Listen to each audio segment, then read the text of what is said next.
미국에서 67년 만에 처음으로 사형을 집행당한 그녀, 리사 몽고메리. 1900년 이후 여성 사형수로서 세 번째 집행한 사람이라고 합니다. 많은 곳에서 그녀의 사형이 잘못되었다, 혹은 잘된 일이다 라며 의견을 내놓고 있습니다. 오늘은 여러분들과 그녀의 출생, 과거 행적 등을 살펴보며 과연 그녀의 사형 집행이 옳은 것인가, 그른 것인가를 판단할 수 있도록 해보겠습니다. 이 영상에서 그녀의 사형 집행이 맞다, 틀렸다라는 의견은 전혀 포함되어 있지 않으니 참고 바랍니다.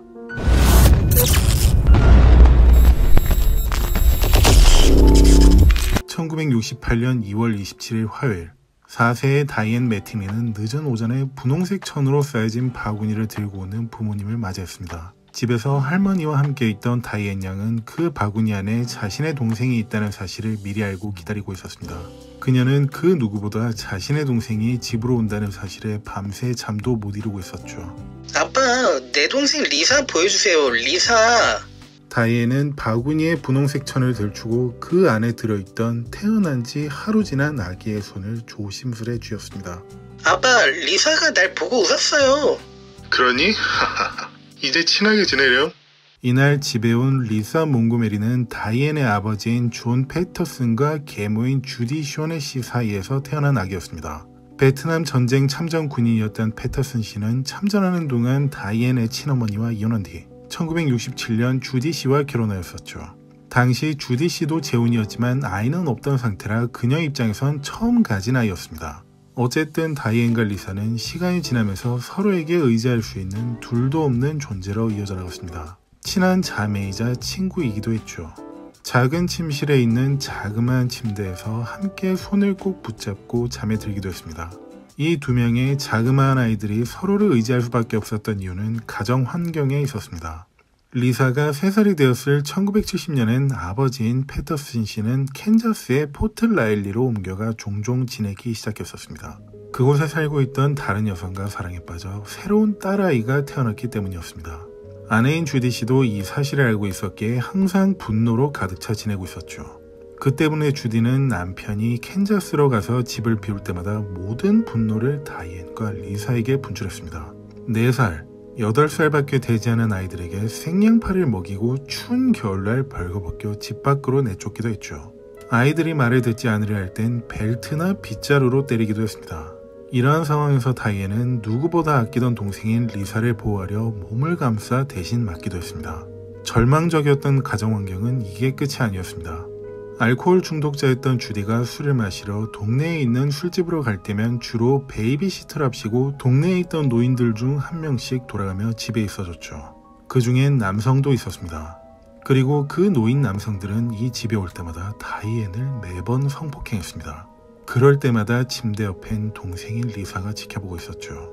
그리고 패터슨이 캔자스로 별거하기 시작한 지 1년이 지난 1971년엔 아내인 주디와 이혼했고 양육권은 포기했습니다. 아이들은 어머니인 주디와 함께 살아가야만 했었죠. 하지만 여기서 문제가 있었습니다. 주디는 다이앤의 법적 친모가 아니었다는 사실이었습니다. 아까 말씀드렸던 것처럼 다이앤 입장에서 그녀는 계모였을 뿐이었고 반드시 도맡아 키워야 하는 의무는 없었기에 그녀에 대한 양육권은 얼마 후 포기한 것처럼 보였습니다. 그날은 1972년 라일리 카운티의 오든에서 살고 있을 때였습니다. 주디와 리사는 다이앤만 집에 남겨놓은 상태에서 어디론가 떠나버렸죠. 고작 10살밖에 되지 않은 어린 여자아이를 남겨둔 채 말이죠. 불법 주거지로 철거될 때까지 다이앤은 그 집에서 둘을 기다리고 있었습니다.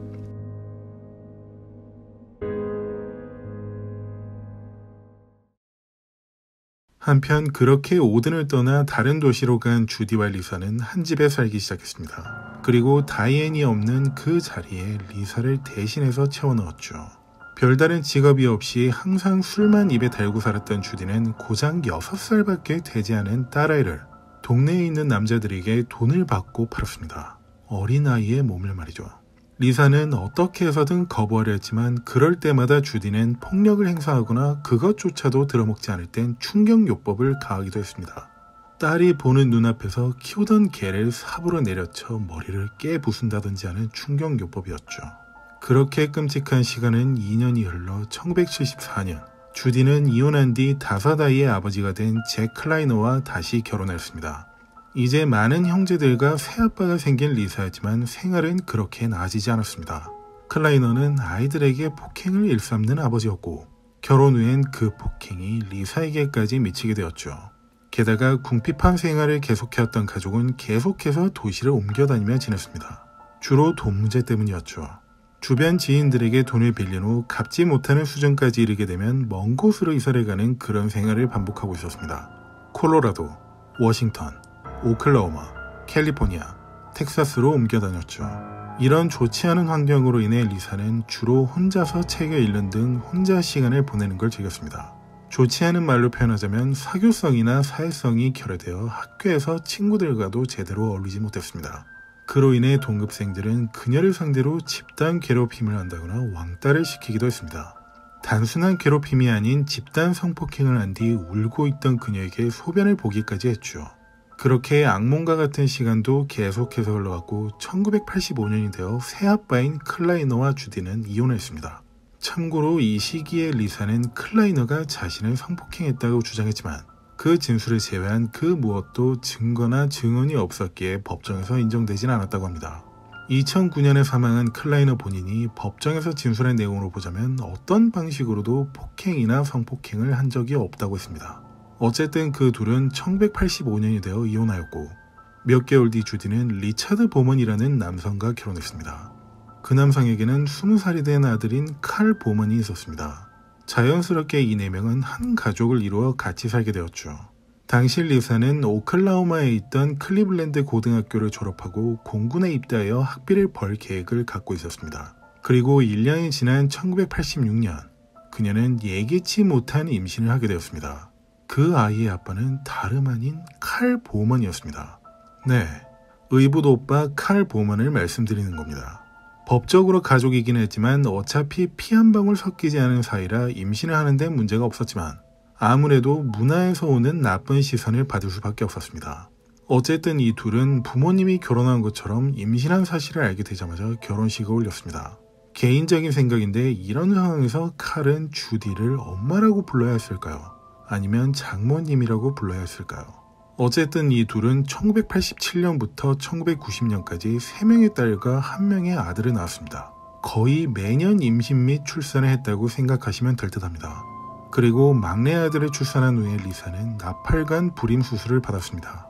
그런데 막내 아들이 태어난 후 남편인 칼은 그 아이가 자신의 아이가 아니라며 리사와 자주 다투기 시작했었습니다. 그렇게 다소 불안한 결혼 생활은 8년이 지나갔고 마침내 그 진위를 파악해보기 위해 친자 검사를 실시했었습니다. 그 결과 그 아이는 칼의 친자가 아닌 것으로 확인되고 둘은 이혼하기에 이르렀죠. 그리고 어떤 이유에서인지 다시 결혼 후 또 이혼을 했습니다. 이렇게 이 둘의 결혼 생활이 순탄치 못했다는 것을 증명할 수 있는 영상이 비디오로 남겨져 있었습니다. 비공개 재판에서 해당 비디오가 공개되었었는데 칼이 리사를 성폭행하고 구타하는 모습들이 녹화되어 있었다고 합니다. 촬영은 칼 본인이 직접 카메라를 배치해 놓은 상태에서 되었다고 했습니다. 당시 재판에 피고 측 관계자로 참석했던 다른 의붓 남동생인 테디 클라이너는 그 영상을 보고 참혹한 분위기에 말을 이을 수 없었다고 인터뷰했다고 합니다. 참고로 테디 클라이너는 주디가 리차드 보먼과 결혼하기 전에 함께 살았던 잭 아들 중 한 명이었습니다. 어쨌든 리사는 결국 칼과 그러한 이유로 이혼한 후 4명의 아이들과 함께 미국 이곳저곳을 이사를 다니며 생활했습니다.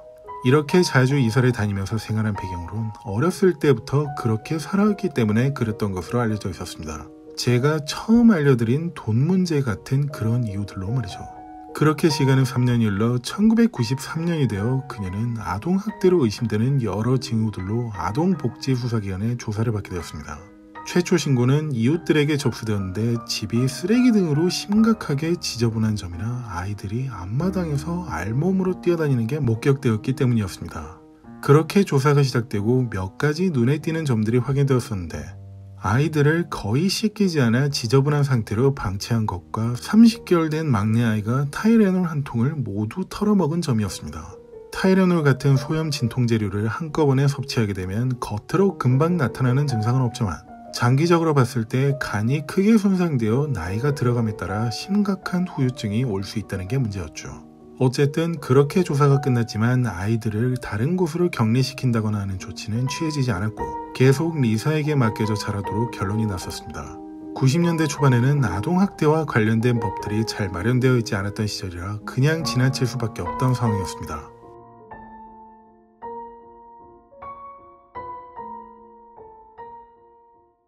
그렇게 시간은 다시 6년 흘러 1999년에 그녀가 어린 시절에 살았던 캔자스로 돌아왔습니다. 하지만 어렸을 때 거주했던 지역인 오든이 아닌 멜번이라는 작은 마을에 정착하였습니다. 인구 약 300여 명대로 아주 작은 마을이죠. 그녀는 이 마을에서 케빈 몽고메리라는 남성을 만나 1년간 교제를 이어가다가 결혼했습니다. 케빈은 마을에서 전기기술자로 일하면서 착실한 삶을 살아가고 있던 그녀의 인생에서 어쩌면 처음 있을 법한 멀쩡한 사람이었습니다. 한 명의 아들이 있었지만 그는 이미 결혼하여 독립한 상태였죠. 케빈은 결혼 당시 나이가 꽤 있던 남성이었기에 아들도 이미 결혼했던 상황이었죠. 어쨌든 둘은 결혼하여 그녀가 데리고 있던 4명의 아이들과 함께 신혼집을 꾸렸습니다. 그렇게 평범한 결혼 생활을 하며 지낸 지 4년이 흘러갔고 리사에겐 더 이상 나쁜 일이 일어나지 않는 듯 보였습니다. 2004년 12월 캔자스 중북부에 있던 에빌린에선 애완견 박람회가 열리고 있었습니다. 리사는 그 박람회에 참석하여 많은 애완견들을 봤고 그 박람회에 참석했던 많은 사람들이 활동하는 한 커뮤니티 사이트를 접하게 되었습니다.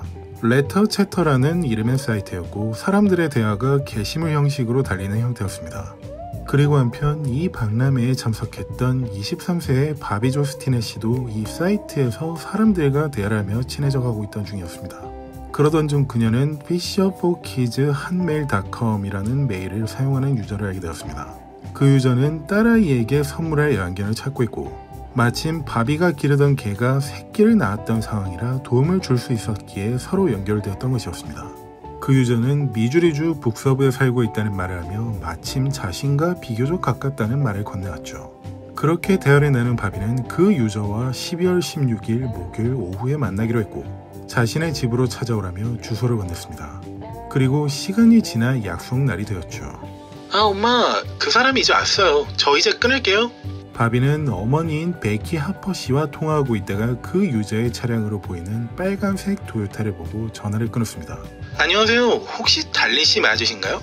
네 안녕하세요. 가까운 줄 알았는데 거리가 꽤 있네요. 덕분에 좋은 여행하고 왔어요. 바비는 강아지를 분양받으러 온 사람의 이름은 달린 피셔라고 사전에 소개받은 기억이 있기에 이름을 물어봤던 것이었습니다. 둘은 집 안으로 들어가 차를 마시며 분양할 강아지에 대해 이것저것 대화를 나누기 시작했습니다. 전 강아지를 어렸을 때 한번 키워보고 그 뒤로는 키워본 적이 없어서 많이 배워야겠어요. 언제든지 연락주세요. 이메일, 전화, 뭐든지요. 그렇게 대화를 마친 후 바비는 강아지를 달린이 가져온 케이지에 넣어주려 무릎을 굽히고 앉았습니다. 그런데 그때 갑자기 달린은 그녀의 뒤에서 빨랫줄로 목을 휘감고 있는 힘껏 조르기 시작했습니다.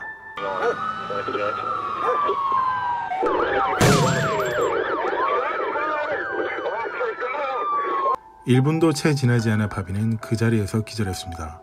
그런 뒤 달리는 자신이 가져온 가방에서 날이 서 있는 스테이크용 나이프를 꺼내 그녀의 배를 가르기 시작했습니다. 당시 바비는 임신 8개월 차의 만삭임산부였고 그 행동은 배에 있던 태아를 꺼내려 하는 모습으로 보였습니다. 그렇게 배를 가르고 아이를 꺼내려 하는 순간 기절해 있던 바비는 정신을 차리고 소리를 지르기 시작했고 당황한 달리는 그녀의 목을 있는 힘껏 손으로 졸라 질식사시켰습니다. 눈동자에 피가 맺히고 얼굴이 새파랗게 질릴 때까지 계속해서 조르고 있었죠. 그렇게 바비가 숨이 끊어진 것을 확인한 후 그녀는 자신이 하려던 행동을 계속해서 이어나갔습니다. 바비의 뱃속에 있던 태아를 꺼냈고 준비해온 부엌용 집게로 탯줄을 집은 다음 잘라내었습니다. 그리고는 아기용 물티슈로 태아를 정성스럽게 닦기 시작했죠. 그러던 중 아기는 울음을 터뜨렸고 집안에 있던 대형 수건으로 아기를 정성스레 감싸 차에 태워 어디론가 떠났습니다. 얼마 뒤 달리는 멜번에 인접해 있는 다운타운인 토피카에 도착해 누군가에게 전화를 걸기 시작했습니다. 자기야? 나 오늘 크리스마스 선물 사려고 쇼핑 나왔다가 진통이었었거든. 그런데 너무 통증이 심해서 자기한테 연락할 생각도 못하고 있다가 다행히도 여기 토피카 출산센터에서 분만할 수 있었어. 의사가 여기서 하루 정도만 입원해 있다가 집으로 가면 될 것 같다고 하니까 내일 아침에 그 카페에서 봐. 그리고 다음날 아침 달리는 남편인 케빈과 휘슬 스탑 카페에서 만났습니다. 여기 우리 딸 아비게일이야. 이것 좀 봐. 꼭 당신과 나를 닮지 않았어? 이런 세상에 너무 예쁘다. 진짜 우리 딸이야? 여기 코랑 눈 좀 봐. 자기랑 꼭 닮았지. 케빈은 달린이 그런 끔찍한 범행을 하고 가져온 아이라고는 상상하지 못하고 연신 아기에게 빠져 미소를 짓고 있었습니다. 그리고 한편 사망한 바비가 그녀의 어머니인 베키 씨의 신고로 집에서 발견되었습니다. 여러분들께서도 아시다시피 그녀는 달린이라는 여성에게 목이 졸려 사망했고 배가 갈라진 상태에서 아이만 없어진 상황이었죠. 이런 끔찍한 상황을 마주한 미주리주의 노다웨이 카운티 보안관국 랜디 스트롱 형사는 고개를 저을 수밖에 없었습니다. 신고자인 베키 씨의 증언을 바탕으로 그녀가 임신 중이었고 통화 중에 강아지를 분양받으러 누군가가 왔다는 사실을 알아냈습니다.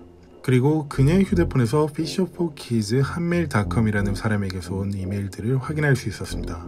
내용을 보고는 이메일을 주고받은 사람이 그날 바비의 집에 왔던 사람과 일치한다는 것을 예상할 수 있었고 이름이 달린이라는 사실도 알아냈습니다. 하지만 먼저 그의 소재지를 파악해야 했기에 IP 역추적을 시작했습니다. 얼마 지나지 않아 그의 주소지가 파악되었고 이 끔찍한 사건은 FBI와 공조하여 수사하는 것으로 진행했습니다.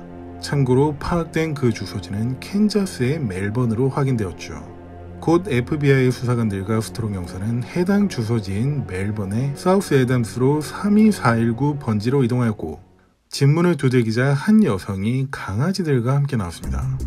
안녕하십니까. 전 노다웨이 카운티 보안관국 보안관 랜디 스트롱이라고 합니다. 혹시 달린 피셔 씨 되십니까? 달린이요?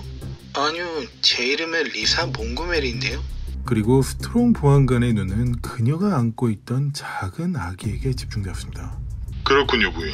혹시 대화 좀 나눌 수 있겠습니까? 지금 살인 및 태아 유기 사건을 조사 중인데 여쭤볼 내용이 있어서요.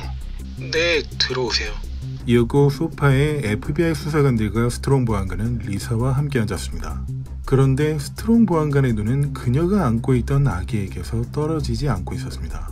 부인, 혹시 그 아기가 태어난 지 얼마나 되었죠? 저희 아비게일이요? 그저께 토피카 출산센터에서 태어났어요. 너무 예쁘죠? 스트롱 보안관은 아기의 두상이 갓 태어난 아기치고 너무 둥글다는 생각을 했습니다. 과거에 구급대원으로 10년간 일했던 그는 현장에서 긴급분만도 맡아봤기에 자연분만으로 갓 태어난 아이들은 산도의 압력 때문에 머리가 눌려 있다는 것을 알고 있었죠. 하지만 그 아기는 그렇지 않았기에 이상하게 생각했습니다. 그리고 옆에서 그녀를 지켜보고 있던 한 수사관은 그녀의 손을 좀 볼 수 있겠냐고 물었습니다. 제 손이요? 네. 그리고 그녀의 손톱 아래엔 마른 핏자국과 살점으로 보이는 조직이 관찰되었습니다. 부인, 저희 한 요원이 토피카 출산센터에 연락해 알아보니 부인의 상함으로 된 이력이 없다고 하는데 어떻게 된 사실인지 설명해 주시겠습니까? 사실 집에서 출산했는데 동네에 제가 잘 아는 분들 두 분의 도움으로 자연분만했어요.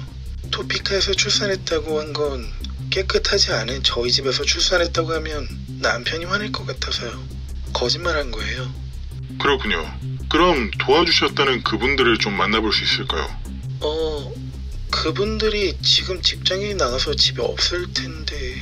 부인, 연방요원에게 거짓 진술하는 것 자체로도 중죄로 10년 이상의 징역에 처할 수 있습니다. 사실대로 말씀해 주시기 바랍니다. 사실은 집에서 저 혼자 출산했어요.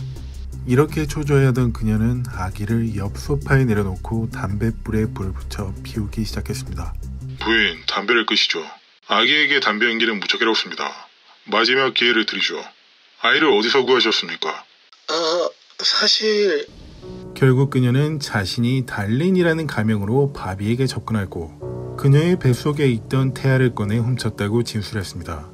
제왕절개하는 방법은 도서관에서 책이랑 인터넷에서도 찾을 수 있어서 칼과 집게를 준비해서 갔었어요. 사실 죽일 생각은 없었고 마취 정도로 생각할 수 있는 기절을 시켜서 아이만 꺼내올 생각이었거든요. 정말이에요. 믿어주세요. 너무 놀라서 목 졸라 죽였던 거예요. 이렇게 그녀와 대화를 하던 중 직장에 있던 케빈은 소식을 듣고 집으로 돌아왔습니다. 이게 대체 무슨 일입니까? 남편분 되십니까? 저희는 임산부가 살해되고 뱃속에 있던 태아가 사라진 사건으로 부인을 조사하러 왔습니다. 그리고 그는 수사관에게 모든 내용을 전해들었고 다리가 풀려 주저앉을 수밖에 없었습니다. 이게 이럴 수가. 아내가... 아니 아이가... 이게 다 무슨 말인지 이해가 가지 않는군요. 이렇게 그녀는 한 건의 1급 살인 혐의와 한 건의 태아 납치 혐의로 구속 기소되었고 2007년에 열린 첫 재판에서 끔찍한 범행 수법과 태연하게 자신의 아이인 척 거짓말했던 점으로 배심원단의 만장일치로 사형을 선고받게 되었습니다. 재판 내내 피고 측 변호인인 프레데릭 더카트는 그녀가 어렸을 때 성적 학대를 받았던 경험 때문에 정신병을 앓고 행동한 것이기에 무죄를 주장했습니다. 하지만 패소로 이어지자 곧바로 항소를 진행했죠. 이어진 항소심에서 프레데릭 변호사는 이런 주장을 했습니다. 저 의뢰인은 자신이 실제로 임신하고 있다는 착각에 빠져 살고 있었습니다. 쉽게 말씀드리자면 상상 임신을 한 채로 방치되어 있었던 것입니다. 남편인 케빈 씨나 주변 지인들조차도 모두 믿고 있을 정도로 본인도 믿고 있었던 것이죠. 바비 씨를 그렇게 살해하고 아이를 납치한 부분에 대해선 제 의뢰인이 단 1도 기억하고 있지 못합니다. 이런 주장을 이어가며 해리성 인격장애, 즉 다중인격장애로 범행 당시 다른 자아가 행동했을 것이라며 얘기했습니다. 그리고 검사 측은 이렇게 반론했습니다. 저희가 발견한 증거로서 보자면 그녀는 아주 멀쩡한 정신 상태였다고 말씀드릴 수 있습니다. 먼저 그녀가 방문했던 사이트의 영상을 보도록 하겠습니다. 이 영상으로 그녀는 제왕절개를 공부했었고 그녀가 방문했던 도서관에서 읽었던 책들도 모두 제왕절개에 관한 내용들이었습니다. 그리고 멀쩡했다고 할 수 있는 또 다른 증거가 있습니다. 차량의 GPS로 보자면 그녀는 자신이 살고 있던 멜번에서 바비 씨가 살고 있던 스키드모어까지 약 350마일이라는 거리를 직접 방문하기 전에 한번 예행 운행을 해봤던 것으로 알 수 있었습니다. 그것도 범행을 하기 바로 전날에요. 피고 측에서 내뺄 수도 없는 증거들을 제시한 뒤 배심원단은 판결을 위한 회의에 들어갔습니다. 그리고 몇 시간 뒤 판결을 발표하기 전 마지막 성명서를 발표하는 시간이 다가왔습니다. 피고 측인 리사 몽고메리는 말을 아꼈고 프레데릭 변호사는 어렸을 때 성적 학대를 당해왔던 그녀의 삶을 고려해달라는 식으로 얘기를 마쳤습니다. 그리고 담당 검사인 맷 위트허스는 짧게 말을 남겼습니다. 지금은 고인이 되신 피해자인 바비 스티네 씨의 딸인 빅토리아 양에 대해 한 번 더 생각해 주셨으면 좋겠습니다. 빅토리아 양의 생일은 자신의 어머니가 살해당한 날입니다. 그녀가 세상에서 가장 기뻐해야 할 생일이 어머니의 기일이 된 안타까운 상황을 생각해 주시기 바랍니다. 그녀의 남은 생애 동안 계속 반복될 것입니다. 그리고 6명으로 구성된 배심원단은 2007년 10월 리사 몽고메리에게 사형을 판결했습니다. 이듬해 열린 선고재판에서도 마찬가지로 사형으로 떨어졌습니다. 그리고 그녀는 텍사스의 포트워스에 있던 카스웰 연방 메디컬 센터에서 12년 동안 수감되었죠. 미국에서는 60년이 넘도록 사형수에 대한 사형 집행이 이루어지지 않았기에 그녀는 별다른 걱정을 하지 않고 지냈습니다. 그런데 2020년 10월 16일 금요일 오전 그녀는 한 소식을 듣게 되었죠. 12월 8일 화요일에 독극물 주사로 인한 사형이 확정되었다는 소식이었습니다. 이 사실을 알고 그녀는 계속되는 불안감에 휩싸여 때때로 과호흡을 하며 발작하기도 했습니다. 그로 인해 그녀의 사형 집행일은 12월 8일이 아닌 2021년 1월 12일 화요일로 미뤄지게 되었죠. 혹시나 모를 자살을 우려해 독방 감호소로 옮겨져 24시간 감시를 받게 되게 되었습니다. 이렇게 그녀는 시간이 흘러 사형 집행 이틀 전에는 사형 집행 장소인 인디애나주의 테레오트 교도소로 이송되었습니다. 그리고 이러던 와중 리사의 이봉두인 다이앤과 연락이 닿게 되었습니다. 어렸을 때 불우한 환경을 함께 견뎌내며 서로 의지했었던 그녀는 트럼프 대통령에게 탄원서를 올리며 그녀에 대한 사형 집행을 취소시켜달라며 요청했죠. 리사는 잔인한 살인범이 아닌 치료를 받아야 할 환자라면서 말이죠. 하지만 이미 예정된 사형 집행은 바꿀 수가 없는 듯 보였습니다. 리사는 예정된 1월 12일 화요일 독극물 주사 사형실에 들어갔습니다. 마지막으로 남길 말이 있는지 묻는 목사에게 한마디를 남겼습니다. 모두 잘 지내세요. 약 30분 뒤 52세의 그녀는 사형을 당했습니다. 그리고 며칠 뒤 리사의 친구라고 주장하는 토비 도어 씨는 그녀가 사형 집행 당일 독방에서 작성했다는 편지를 인터넷에 공개했습니다. 토비에게 네 소식을 듣게 돼서 아주 기뻐. 그리고 조지에게 미안하게 생각하고 있어. 그녀한테도 내 사랑과 기도를 전해줬으면 해. 그리고 난 여전히 자살 방지 감시를 당하고 있어. 5주 동안 말이야. 그리고 오늘은 입을 옷들을 받았어. 미안해. 이거 읽기 어려울 것 같은데 쓸 수 있는 게 크레용밖에 없어서 그래. 난 그녀가 자랑스러워. 잘 지내 친구야. 이 편지는 이번 주에 너한테 갈 수 있도록 넣어둘게. 내 사랑하는 마음도 같이 보낼게. 리사가. 그녀는 단지 사회적으로 보살핌이 필요했던 어린 시절의 리사 그대로였을까요? 아니면 한 어린 여성을 참혹하게 살해하고 말도 안 되는 납치를 벌인 희대의 살인마였을까요? 저는 쇼킹TV 동순이었습니다. 긴 시간 감사합니다.